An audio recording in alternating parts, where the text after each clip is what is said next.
Hello everyone, thanks for joining me for another edition of Diecast Emporium Military Mondays, brought to you by my friends at SmallScaleHobbies.com. You know the deal. If you want this model or any other 187 HO scale military models, all you gotta do, click the link in this video's description. Check out the website, give Greg or I a call at the phone number, and I'm a little biased, forgive me, but I think it's the best place anywhere in the world to get 187 HO scale military models.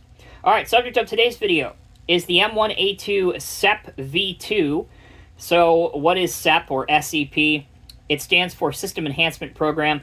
Basically, this was the first Abrams to get another acronym, military loves their acronyms, CROWS, which is the Commonly Remotely Operated Weapon Station. You actually don't see it on this model. They do include the parts, but I don't have it on here. It would go right here. Basically, it's a remote-controlled machine gun, so you don't have to expose a gunner. He can be safely inside the safety of the tank, and he doesn't have to expose himself to small arm fires or snipers, which is something you really don't want to do when you're rolling through Baghdad and there's snipers everywhere. So that was one of the many reasons for outfitting the Marine Corps and the U.S. Army Abrams tank.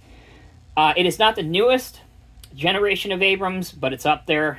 The newer ones have what's known as another acronym, TUSK, which is the Tank Urban Survival Kit. Looks similar to this, coming in a future edition of Diecast Emporium Military Mondays, so stay tuned. But again, it is a relatively new tank. So, this is comparable in size to Oroco mini tanks. If you have one of those, it's obviously HO scale. It is a resin kit, so that means you have to build it, paint it, and detail it.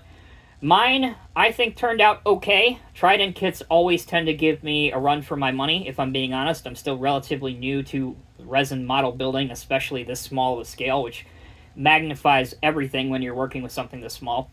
Anyway, I digress. It was a fun build. It wasn't too frustrating, and I would encourage anyone who's looking for a modern Abrams to pick up this kit. Again, link will be in the video's description. Let me go over real quickly the instructional sheet, because I know a lot of people like to see that. I do appreciate if anybody from Trident happens to stumble across my videos. I do appreciate when they not only provide a number parts list, but they also do the assembly in color. Just makes things that much easier. Pretty straightforward, and again, fun to do. Wrapping up the video with a brief overview of the model. Again, this is not what I would call 100% finished. I still have to detail the tracks, putting the black rubber paint and stuff on it. I do want to put the CROWS system on, just didn't have a chance to. I did put the IFF, or Identify Friend or Foe panels on, which I really like. There's a spare road wheel over here, that's the circular black piece. I did do the taillights to the best of my ability. It's kind of hard painting something that's about the size of the end of a toothpick.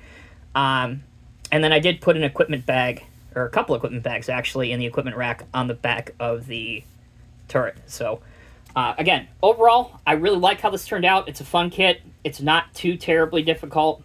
And again, you can pick it up for $37.99 at the link in the video's description.